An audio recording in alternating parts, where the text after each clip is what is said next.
Bom dia a todos. Quando a gente senta aqui, não tem ninguém, quando a gente olha para trás, assusta. Nosso tema de hoje é mãos, em que obram?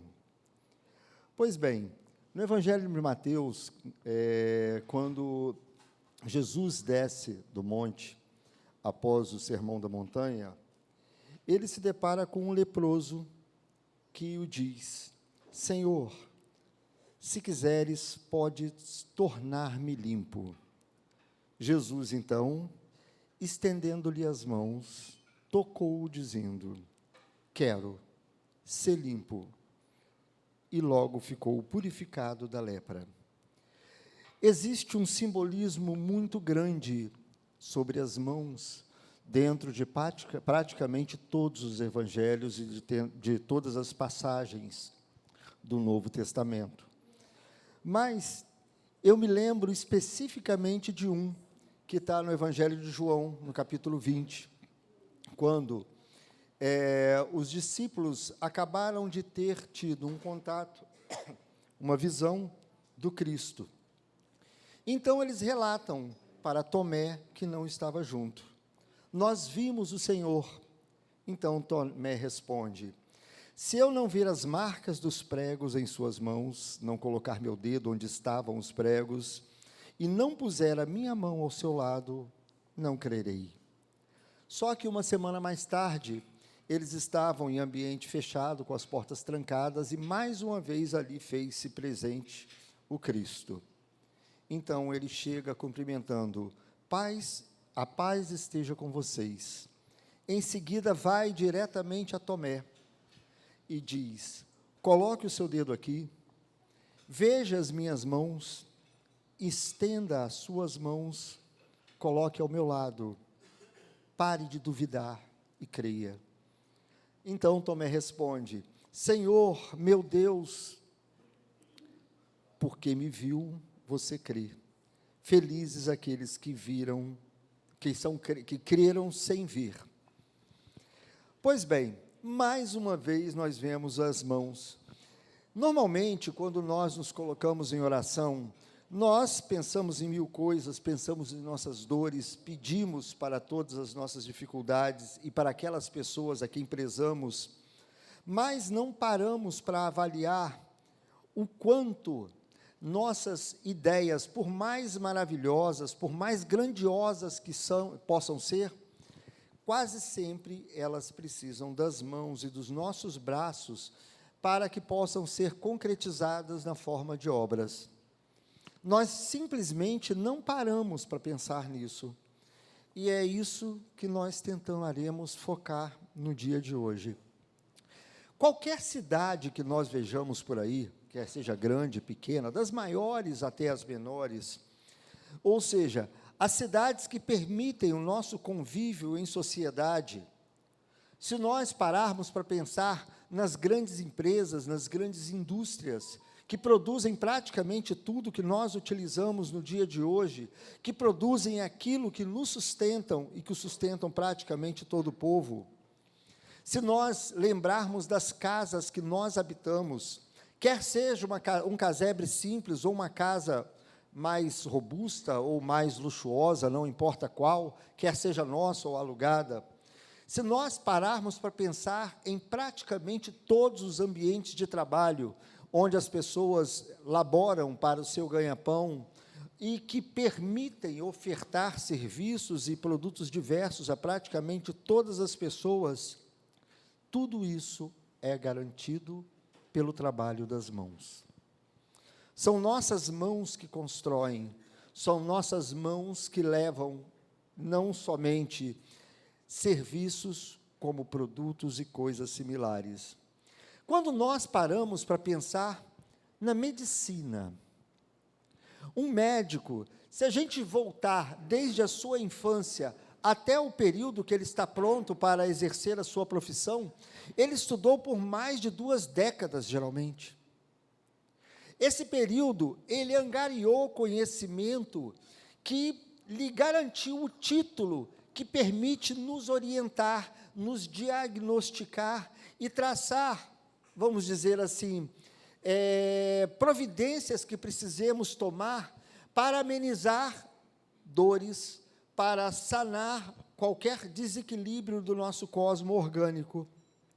Mas, independente de todo o cabedal de conhecimento que eles tenham acumulado e tenham alcançado durante o período que estudaram, certamente vamos encontrar grande parte dos seus tempos dedicados a nos estender as mãos, manipulando partes do nosso organismo para saber se sentimos dores, colocando um termômetro, auscultando-nos com o estetoscópio, buscando sinais da vida, ou, às vezes, traçando-nos orientações através do receituário, ou manipulando com a devida habilidade o bisturi, para, através de cirurgias, extrair dores maiores que nós possamos estar sentindo.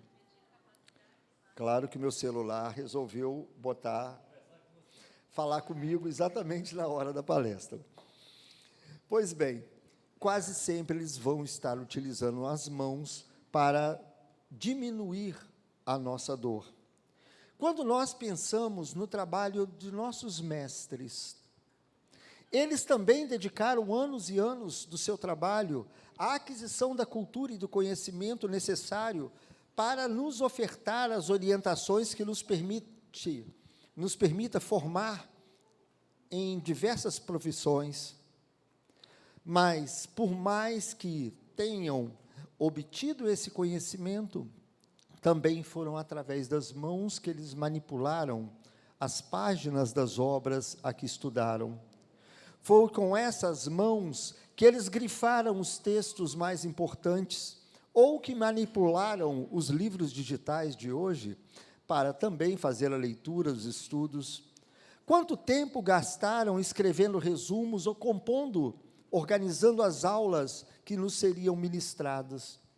Basicamente, são as suas mãos que garantem a construção do nosso próprio futuro em toda e qualquer época. Então, quando nós falamos, vamos pensar de uma forma mais simples, então pensemos o seguinte: aqui estamos, dispondo de uma ferramenta, o nosso organismo, que serve para que aqui estejamos nessa reencarnação, mas sem o amparo dos braços e das mãos de nossos pais, de nossas mães, não teríamos recebido o cuidado necessário, desde a troca da fraldinha, ao termômetro, aos remédios, a papinha, a raspinha de fruta, tudo aquilo que foi necessário para nós sermos o ser humano que nós somos hoje e que aqui podemos fazer alguma coisa. Se nós pensarmos no café da manhã que nós tomamos hoje, ou na refeição que vamos ter daqui a pouco ao voltarmos para casa, passaram por mãos habilidosas e abnegadas, que as manipularam para torná-las agradáveis ao nosso paladar. Então, nós paremos para pensar o seguinte: Jesus, na sua condição de co-criador da nossa terra, como diz no livro Caminho, Verdade e Vida, dispondo de todo o conhecimento concentrado em tudo aquilo que ele adquiriu nos milhões de anos que nos antecedeu, tendo a capacidade de enviar inúmeros missionários para nos orientar, como assim o fez, não abriu mão de estar aqui pessoalmente, trazendo para as suas mãos o trabalho principal da codificação do Evangelho, a nossa cartilha de luz. Então, ele aqui esteve, diz o dito popular: quem não quer pede, quem não quer manda, quem quer faz. Ele veio e fez. Então, é em cima disso que nós passamos para olhar a importância do trabalho que nós executamos com as nossas mãos.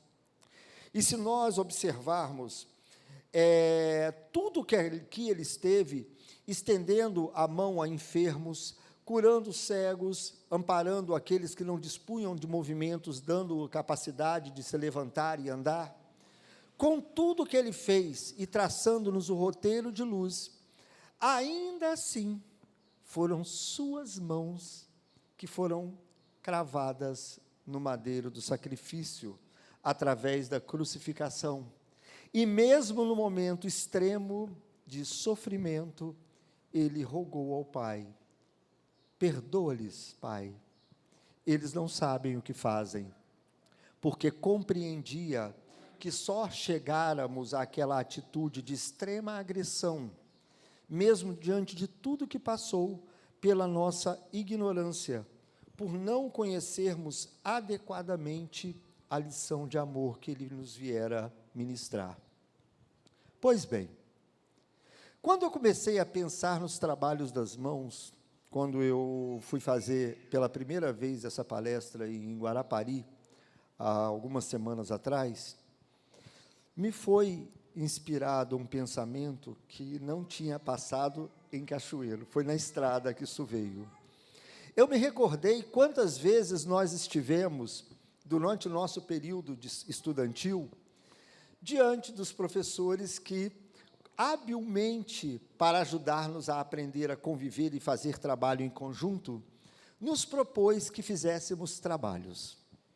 Sorteava os grupos, às vezes 3, 4, 5 alunos em cada grupo, e falava: vocês vão preparar um trabalho sobre isso ou aquilo, quer fosse história, matemática, português, qualquer tipo de matéria. E lá íamos nós, dentro do prazo, a programar a execução do trabalho. Para isso, precisamos nos reunir. E elegíamos, geralmente, a casa de um dos alunos de cada vez, quando era mais de uma reunião ou uma só. Marcávamos, quinta-feira, pela manhã, na casa de fulano, e na terça-feira que vem, pela manhã, na casa de Beltrano. E é claro que todos programavam para estar lá. Mas sempre tinha aquele bendito que no dia do trabalho tinha uma desculpa e não aparecia. Mas pedia: pelo amor de Deus, bota meu nome, tá? E o que eram esses? Esses que, na verdade, sempre têm outra prioridade em relação à tarefa que é proposta. Ainda hoje, nós vivemos esse tipo de coisa. Só que a tarefa comum é a que nós estamos vivendo no nosso dia a dia, todos os dias, durante o período, desde o nosso nascimento até findar a vida do nosso corpo físico. Pois bem, quem são aqueles que faltam no dia de trabalho? São aqueles que, normalmente, escolhem prioridades que têm a ver, às vezes, com a obtenção de recursos financeiros, demasiadamente, muito mais importante do que simplesmente voltar ao aprendizado da Boa Nova. São aqueles que preferem jogar bola, preferem estar num barzinho bebendo, preferem fazer qualquer tipo de coisa, ou ficar dentro de casa assistindo um filme ou qualquer coisa assim. Gente, eu não estou falando que é ruim assistir filme, jogar bola, ir para o barzinho, nada disso, não. O problema é que, muitas vezes, nós priorizamos isso acima de tudo. É muito comum nós trabalharmos no nosso dia a dia, 8, 10 horas por dia, depende do tipo de profissão que a pessoa tenha, depende do tipo de trabalho que a pessoa exerça, e que nos consome, geralmente, praticamente todo o tempo durante a semana, faltando tempo para lazer, faltando tempo para inúmeras coisas. É normal que, quando nós estejamos liberados do trabalho, busquemos atividades que façam parte da família ou que façam parte do nosso próprio entretenimento, quer seja assistir um jogo de futebol na televisão, assistir um jornal, assistir a novela, ajudar dentro de casa os filhos, esposa, marido, seja o que for, ou outras vezes buscar algum outro tipo de lazer fora. O problema é que nós, na ânsia de buscarmos por isso, passamos pela impossibilidade de não termos todo o tempo voltado para entretenimento, a dar grande valor, a ponto de colocarmos isso como prioridade acima de tudo, ou entretenimento, ou mesmo aquelas pessoas que conseguem, com a própria mão de obra, produzir recursos financeiros, às vezes dedicarem de forma praticamente sem fim ao trabalho, de forma a tentar acumular recursos que possam ser guardados, acumulados e por aí vai. De qualquer forma, inúmeras prioridades que nós queremos são diferentes daquelas que nós devemos. Porque a proposta quando Cristo nos disse, como máxima de todas as máximas do Evangelho, amar a Deus sobre todas as coisas, ao próximo como a ti mesmo. O que é amar ao próximo? Fazer ao outro aquilo que gostaríamos que fosse feito a nós mesmos. E isso nós conectamos com nossa visão, com o nosso processo, com o nosso envolvimento religioso. Só que isso, o lado espiritual, o lado religioso, é um tanto quanto subjetivo. E não traz retorno financeiro, não é lazer para grande parte das pessoas, tanto que quando a gente fala assim, é o maior sacrifício, da onde vem? Vem de sacro ofício. Ou seja, dedicar tempo para o nosso lado religioso é um sacrifício, porque a maioria faz por obrigação, não por vontade. Então, todas as outras coisas que queremos passam a ter maior valor. Tanto que, quando fala no processo, nós podemos dedicar o trabalho a ajudar o nosso próximo. Não agora, que eu acabei de me formar, preciso alcançar determinado patamar na minha profissão. Quando começamos a evoluir, não agora, porque meus filhos estão novos, precisam de educação, demandam atenção. Não agora, porque na adolescência eles estão prestes a entrar na faculdade, precisam de muitos recursos para arcar com isso.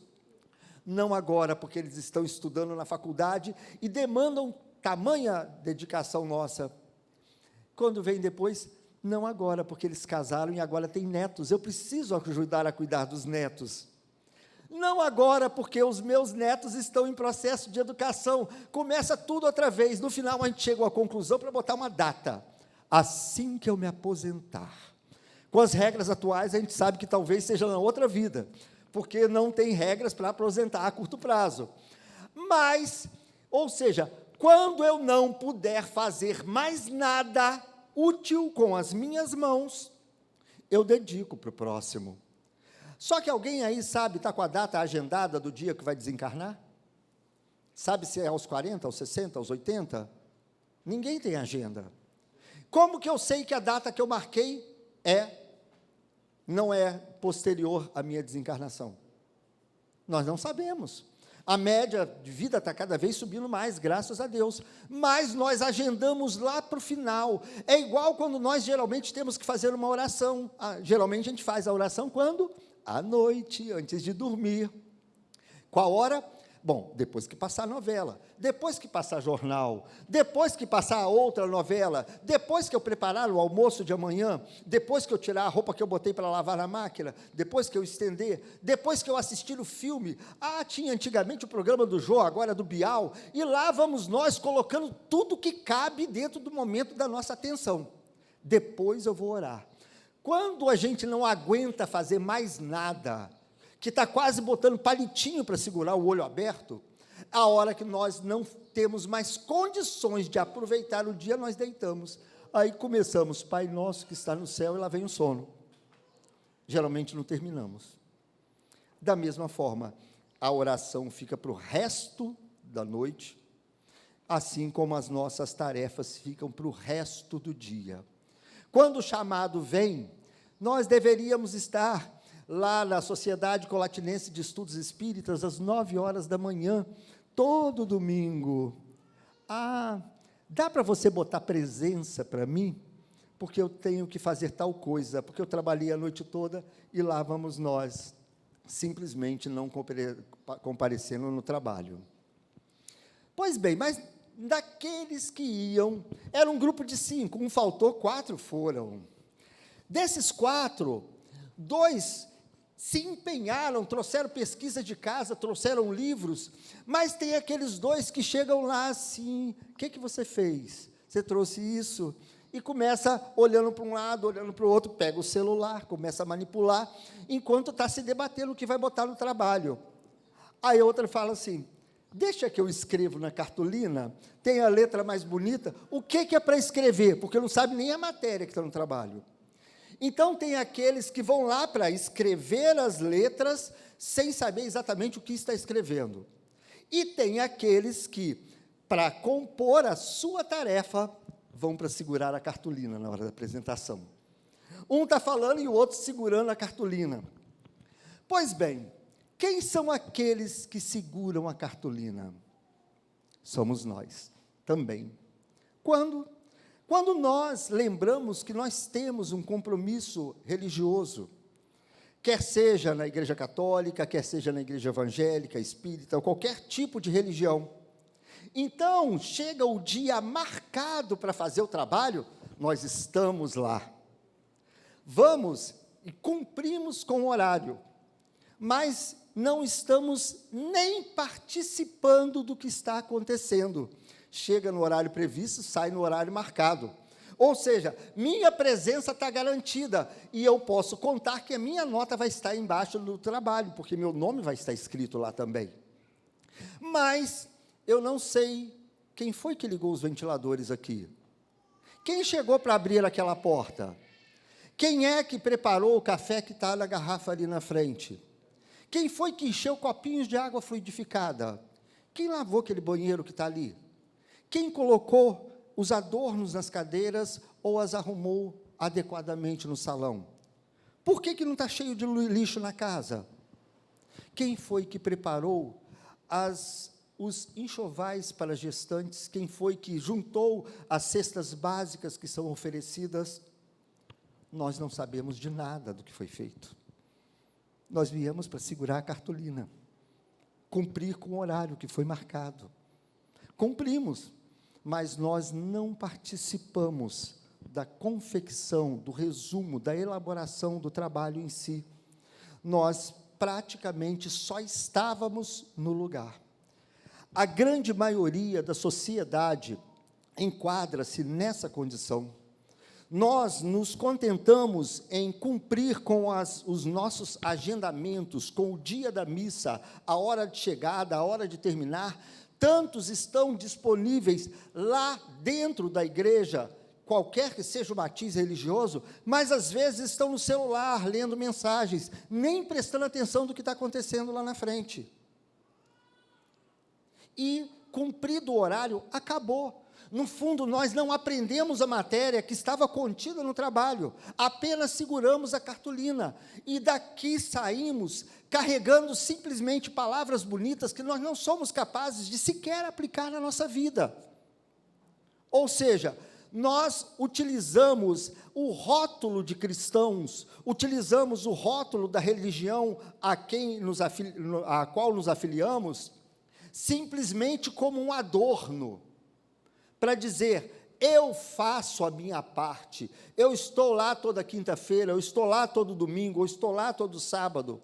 Ou seja, tentamos dizer para a nossa consciência de que nós fizemos a nossa parte, quando no fundo nós só enchemos espaço vazio, basicamente isso.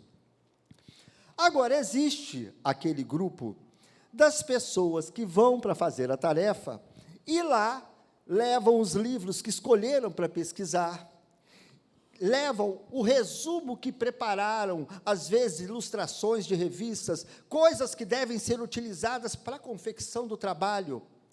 Aqueles que ajudam a compor a união de todo o material que foi juntado pelos poucos, para organizar aquilo que vai ser apresentado, e alguns que estudam aquilo para ter condições de lá na frente, diante dos colegas e diante do professor, apresentar aquilo. E isso funciona. Funciona porque isso grava conhecimento, e conhecimento não se perde. Eu me lembro que na 6ª série do ensino fundamental, uma vez eu estava com nota baixa em História. Olha que eu sou apaixonado em História atualmente. E naquela época, a professora, dona Luísa, me puxou pela orelha e falou, você vai ter que fazer um trabalho e apresentar aqui na frente sozinho. Eu gelei de cima embaixo. Eu decorei a lição. Toda. Tanto que eu lembro que falava do povo dos Pelágios. Eu tinha 11 anos de idade, eu lembro disso até hoje. Não lembro do trabalho todo, mas olha o quanto isso é capaz de gravar. Mas aqueles que se dedicam são capazes de absorver.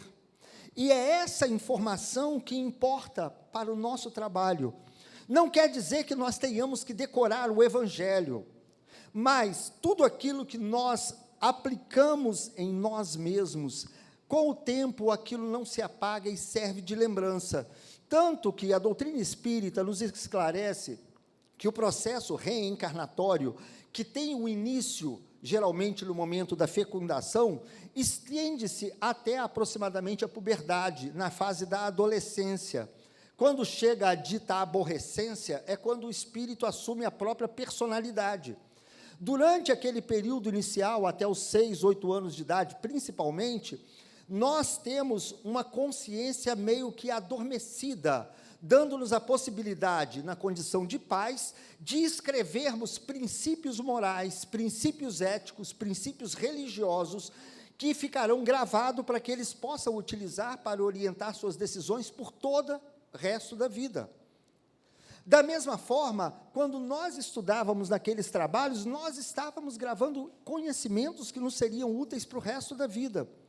Quem gosta de matemática e aprendeu Pitágoras por vontade, lá na fase do ensino fundamental, na hora de atravessar a rua, não consegue respeitar a faixa, atravessa na diagonal para poupar espaço, porque fazer isso é mais longe do que fazer na diagonal.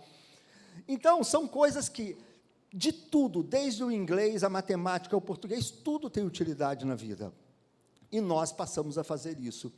Quando nós consideramos isso também dentro do aprendizado do livro dos livros, que é o Evangelho do Cristo, nós assimilamos os conhecimentos que parecem tão simples, tão básicos, mas que tantas vezes nós desprezamos, que na hora que nós passamos por dificuldades, as passagens da Bíblia, ainda que não saibamos qual o capítulo e qual o versículo de cor, elas vêm à tona. Por quê? Porque elas fazem parte da nossa bagagem. Então, nós passamos a ter capacidade de lidar com os momentos de dificuldade com mais serenidade, porque como se nosso anjo da guarda, nosso espírito protetor, orientador, como quer que seja, sempre vai estar utilizando-se do conhecimento que nós adquirimos, fazendo vir à tona para que possa servir-nos de orientação nos momentos mais difíceis. E essa orientação há de nos fazer pensar com consciência, pensar com humanidade diante das decisões que nós temos que tomar em nossa vida. Tomar decisões sábias, decisões que possam ser condizentes com fazer ao próximo o que gostaríamos que fosse feito a nós mesmos, é uma forma de aplicar o Evangelho em nossas vidas. Pois bem, mas eu me lembro que quando Jesus reapareceu para os seus discípulos, depois de se apresentar, permitir-se identificar-se, ele mostra-se fisicamente, mas a prioridade que ele dá como ponto mais chave para poder ser identificado é mostrar as mãos, com as marcas que haviam ficado da cruz. Eram aquelas mesmas mãos que pegaram o lodo no poço de Genezaré e passaram nos olhos daquele cego para que tornasse a ver. Eram as mesmas mãos que houveram sido estendidas a Lázaro para que, desenfaixando-se, pudesse tornar a vida.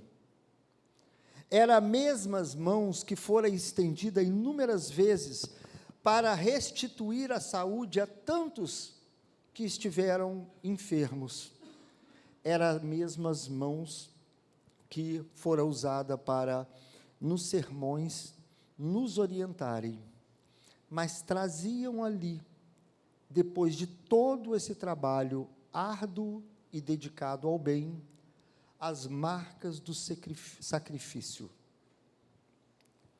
Em nenhum momento ele deixou de trabalhar. Nós estamos extremamente habituados a passar momentos meditando sobre nós mesmos, sobre o que queremos da vida, sobre o que pretendemos para o nosso futuro, quer seja profissionalmente, quer seja voltado à nossa área de aprendizado, estudos, ou qualquer coisa que seja.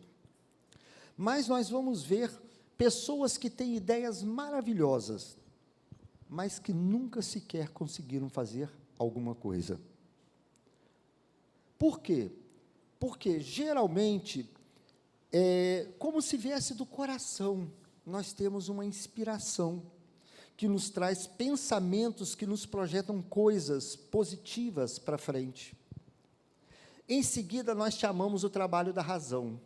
O cérebro que vai botar, mas tem tal problema, cuidado com esse caminho, isso pode dar certo, aquilo pode não dar certo, e nós começamos a racionalizar as ideias que nós temos, as inspirações que nós sentimos. Mas somente aquelas que passam posterior a isso, pelo crivo da razão, e que nós ordenamos a execução com nossas mãos, é que tornam-se verdadeiras obras. Quer sejam empresas, quer sejam formações que nós alcancemos profissionalmente, quer seja trabalho para o bem, ou qualquer outro tipo de trabalho. Então, nós precisamos, às vezes, parar para meditar na grandiosidade e na sublimidade do trabalho das mãos que procuraram agir e produzir para a construção do bem. Se nós pegarmos aquelas pessoas que lá na roça, às vezes a gente tem aquela ideia da vontade de sair desse tumulto, desse inferno, que às vezes parece que as cidades criam para nós. Eu quero morar na roça, eu vou viver do que eu produzir, não quero saber de boleto para pagar, não quero saber de problema de hora para cumprir, esse monte de coisas mais. É muito bacana. Afinal de contas, a produção rural está diretamente ligado ao próprio funcionamento da nossa sociedade.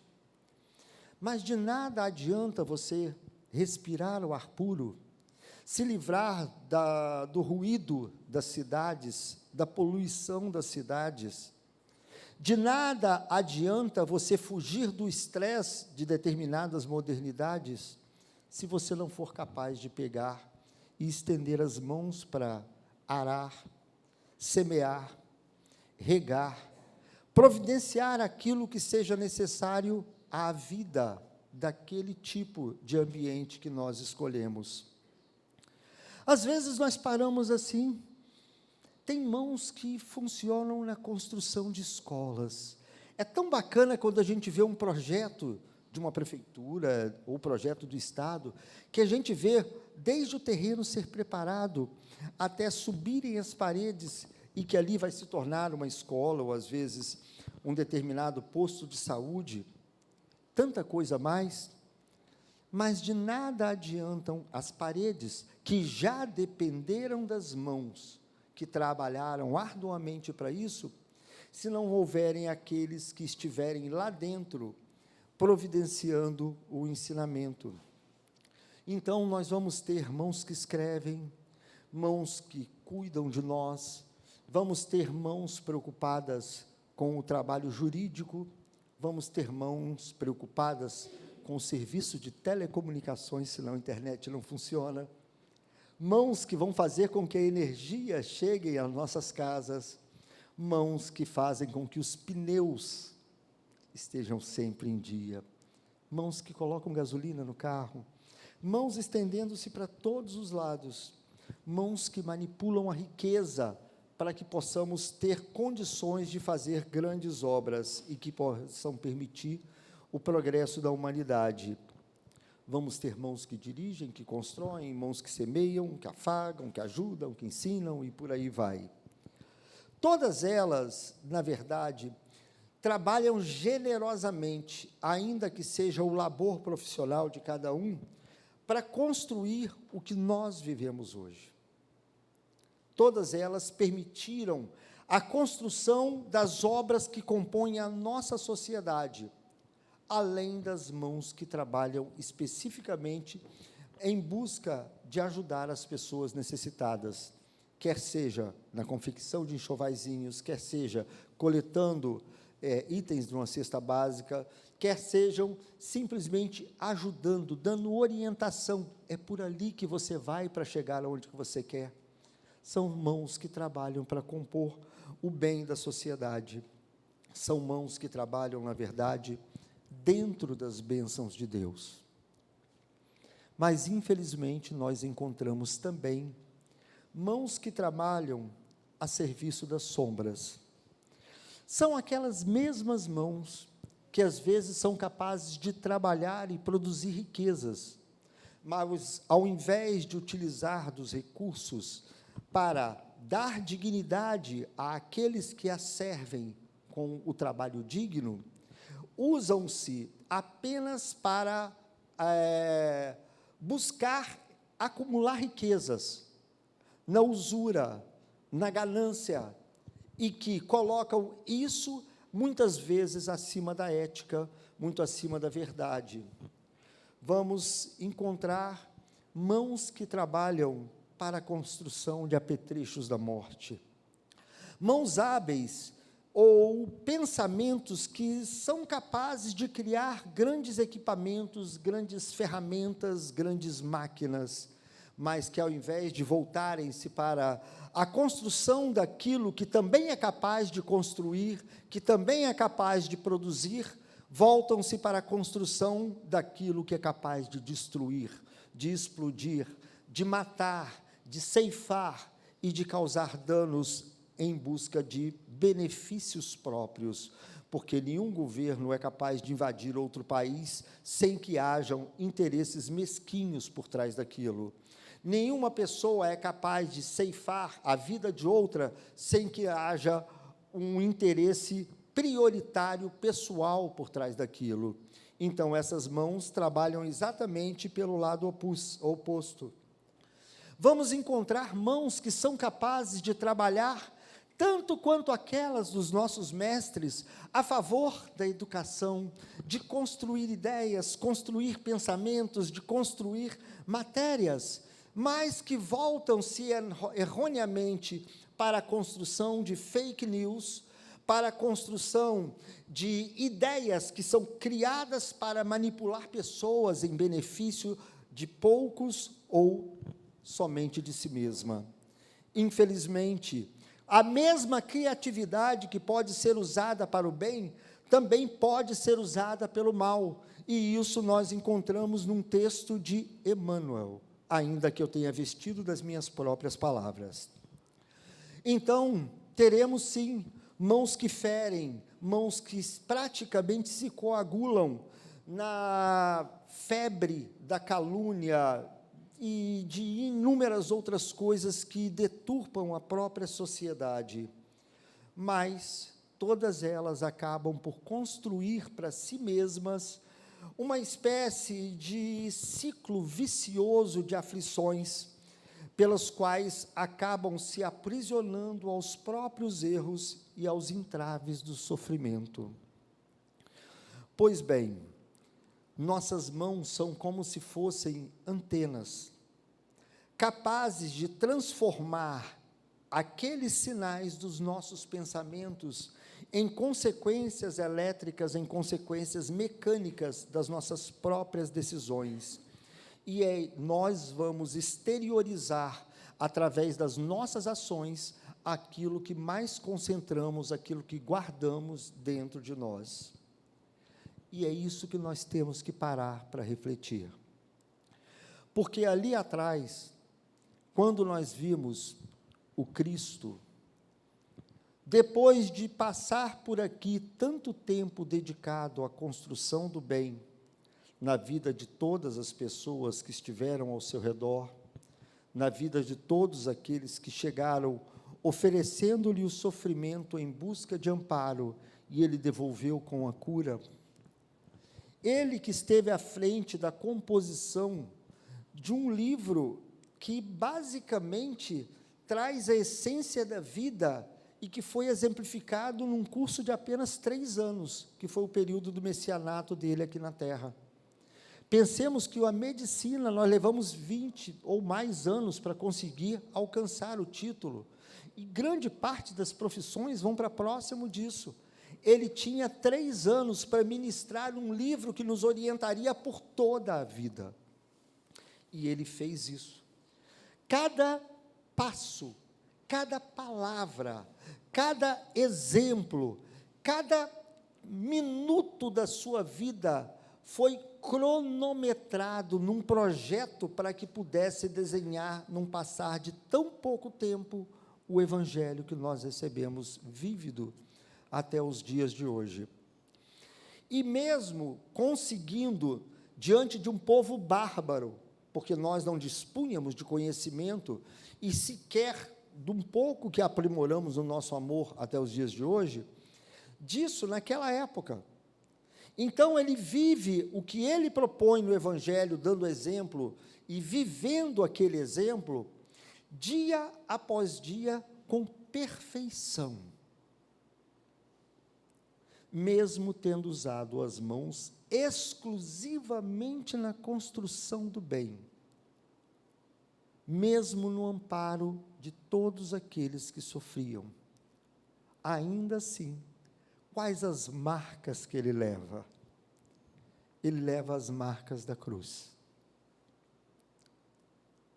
Ele leva as marcas da nossa ignorância,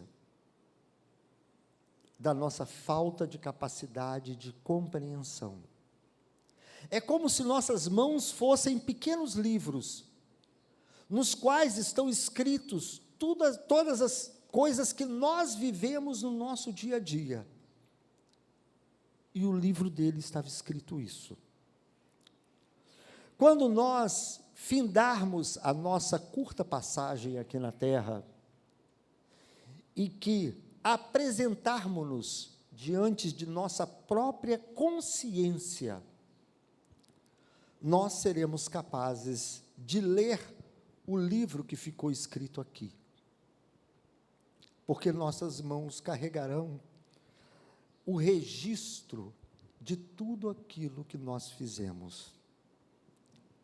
Elas poderão ser, ali na frente, a corrente que nos aprisionará ao sabor amargo das sementes de fel que nós tenhamos plantado, ou poderá ser a nossa redenção, através dos exemplos de luz que possamos ter compartilhado. Então, são nossas mãos que nos dirão qual é o futuro que encontraremos em breves tempos. E é sobre isso que nós devemos parar para pensar. São elas que falam de nós. Então, é nessa hora que nos perguntamos, mãos, em que obram? O que nós fizemos até os dias de hoje? O que nós fomos capazes de construir? O que nós estamos construindo agora? O que nós pretendemos construir daqui para frente? Está de acordo com a grande proposta da lei de amor que o Cristo nos enviou? Está de acordo com aquilo que nós tanto pedimos em oração para nós mesmos, quando nós conseguimos não dormir durante a oração? Está de acordo com aquilo que nós almejamos para nós mesmos? Essa avaliação, por mais que pareça simbólica, nós deveríamos parar para prestar atenção no quão profundo isso é em nossas vidas. Porque não é simplesmente falar, eu vou na casa espírita, assisto a palestra, eu vou embora e vou segurar cartaz, não. Porque não é só falar de nossa presença dentro das instituições religiosas. A instituição religiosa é como se fosse o momento da chamada do professor. Já viu aluno de faculdade, que quando a gente chega no período da faculdade, os professores cobram menos do que os professores do ensino fundamental e ensino médio. eles não exigem que você esteja dentro da sala de aula, você pode responder chamado e sair, que eles não falam nada. Então, quantas vezes nós vemos alunos que entram na sala de aula para marcar a presença e vão para o barzinho, vão para inúmeras outras atividades que interessam mais a eles. Esse momento que nós estamos aqui, nós estamos simplesmente respondendo a chamada. Porque o aprendizado não é aquilo que é falado aqui na frente. Não é aquilo que é lido quando nós abrimos as páginas do Evangelho ou qualquer obra edificante. É aquilo que nós transportamos das páginas, das palestras, das homilias, para as nossas ações. Não quer dizer que eu tenha que ir para a casa espírita e encher copinho da água fluidificada só, não. Aquilo foi um exemplo. Não quer dizer que eu tenha que ir lá para ajudar a fazer confecção de enxovais para beber, não.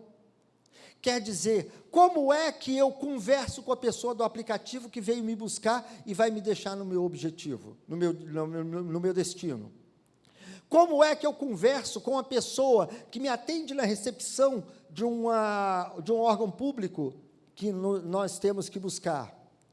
Como é que nós, quando estamos por trás do balcão, atendemos aquela pessoa, perdoem as aspas, chata, que chega pedindo por uma coisa que é direito dela pedir? Como é que nós respondemos àquele paciente que não para de reclamar de dor quando eu quero coletar os dados necessários para fazer um diagnóstico dele? Como que eu vou tratar qualquer pessoa com quem eu cruze? A pessoa que bate no vidro do carro, pedindo por um trocado, que pode ser que gaste em drogas, mas nós não estamos dentro da casa dela para saber se tem leite para dar para os filhos, ou se os pais estão empregados ou não. Nós julgamos com muita facilidade. É muito mais fácil rotular de drogado do que enfiar a mão no bolso e tirar R$1. É muito mais fácil taxar de mal educado do que mobilizar a nossa educação para dar aos outros. É muito mais fácil responder grossamente e encurtar a demanda do que nos dedicarmos para realmente solucionar o problema de quem nos procura. Então, usar as mãos para o Evangelho não quer dizer pregar o Evangelho, não quer dizer construir orfanatos, não quer dizer simplesmente participar da belíssima obra de levar agasalho, sopa para as pessoas que estão em condição de rua. Viver o Evangelho é colocá-lo em cada minuto de nossas vidas. Colocar dentro de casa, o lugar mais difícil de todos, colocar dentro da sala de aula, colocar no nosso ambiente de trabalho, incluindo com aquele colega que é louco para tirar o nosso cargo e pegar para ele. É viver diante das pessoas difíceis, porque são elas que exigem de nós paciência. Paciência é virtude, não é defeito. As pessoas que não nos exigem paciência, na verdade, não nos coloca à prova. Alguém fala assim, mas ele me faz perder a paciência. Ninguém perde o que não tem. É porque, normalmente, as pessoas não nos exigem. Quando exigem, a gente fala que perdeu. Provou que não tinha. Então, o Evangelho em si, estar em nossas mãos, é fazer com que ele esteja presente em cada esquina, em cada encontro, cada vez que a gente abra a boca, cada vez que a gente estenda a mão, em qualquer circunstância, que seja em benefício do próximo. Se é passar uma notícia, que passemos com o crivo da razão, não estendamos a mentira adiante. Se é para falar do que aconteceu com alguém, que seja para a construção do bem, e não somente para ilustrar fofocas com coisas desagradáveis, porque onde geralmente está o estrume é onde pousam as moscas. Basta falar coisa ruim que está cheio de gente disposta a ouvir. Deixemos de ser veículos do mal e passemos a ser veículos do bem. Deixemos de simplesmente negar as mãos, mas ofereçamos sempre que alguém depender delas. O Evangelho ser colocado em nossas mãos e nos dá o direito de escolher o que faremos dele. A forma com que tratamos as pessoas com quem vivemos, fazer ao próximo o que gostaríamos que fosse feito a nós mesmos, é a forma de colocar ele em prática. Isso é o que nós estamos escrevendo no nosso livro da vida. E isso é o que está compondo o nosso futuro, o que seremos, o que viveremos, o que colheremos, porque certamente colheremos exatamente os frutos daquilo que nós plantamos ali atrás. Cada pessoa arrecada da vida as bênçãos ou as lições dolorosas de acordo com aquilo que ofereceu. Ou seja, nós temos o direito de semear o que nós bem entendermos, mas nós temos a obrigação de colher exatamente aquilo que semeamos. Lá atrás o Cristo falou, perdoa-lhes, eles não sabem o que fazem, mas nós já sabemos, porque já convivemos com o Evangelho há 2000 anos. Não é mais ignorância, agora é responsabilidade. Nós alcançamos a maioridade espiritual e somos completamente responsáveis pelos nossos próprios atos. E se queremos construir algo melhor para nós, é melhor escolhermos que tipo de semeadura haveremos de fazer. Portanto, perguntemo-nos às nossas mãos mesmos, mãos, o que semeiam? E a nossa consciência haverá de responder. Ainda é tempo de mudar, ainda é tempo de construir. Nós não temos data prevista em nossa mente para desencarnar. Portanto, pode ser amanhã, pode ser daqui a um mês, pode ser daqui a 20 anos. É melhor começar a trabalhar hoje, porque nós não sabemos exatamente quando vai ser. É melhor mudarmos nossas ações hoje, porque isso, independente do tempo que nos resta, cada minuto é valioso. Cada minuto mostra a nossa intenção, e é essa intenção que vai estar gravada em nossas mãos. Meus amigos, obrigado pela paciência, pela compreensão, pela paciência mesmo. Que Jesus nos abençoe e que tenha um domingo maravilhoso. Bom dia.